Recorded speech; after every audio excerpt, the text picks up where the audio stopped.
China marine surveillance vessels patrol the South China Sea as part of Beijing's bid to advance sovereignty and jurisdiction over the waters, parts of which are claimed by Vietnam, the Philippines, Taiwan, Brunei, and Malaysia.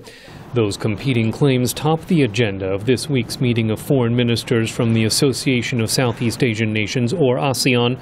Following talks with Vietnamese Foreign Minister Phan Binh Minh, U.S. Secretary of State Hillary Clinton backed Hanoi's diplomatic approach to the standoff. The United States greatly appreciates Vietnam's contributions to a collaborative diplomatic resolution of disputes and a reduction of tensions in the South China Sea.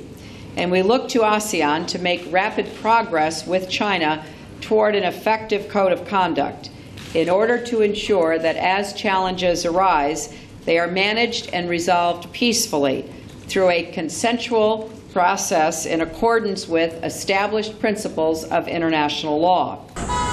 China says the regional forum is not the place to settle the maritime dispute. Foreign Ministry spokesman Liu Weimin. We believe the South China Sea issue is not an issue between China and the ASEAN. It is an issue between China and certain ASEAN members. The foreign ministerial meetings at the ASEAN Forum are an important platform for relevant countries to enhance mutual trust and cooperation.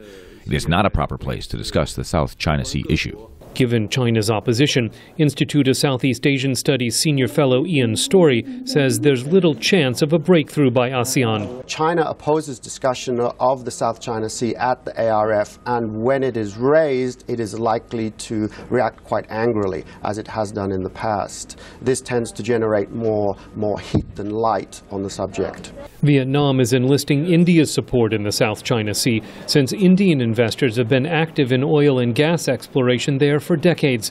Indian ambassador to Vietnam, Ranjit Ray. As far as the territorial disputes of different countries in this area are concerned, we believe that this dispute should be resolved by these countries through peaceful dialogue, and it should be resolved as per the norms of the international law. Vietnam, the National Assembly's passed a law asserting sovereignty over two South China Sea islands, a move that China's Foreign Affairs Committee says could aggravate the standoff.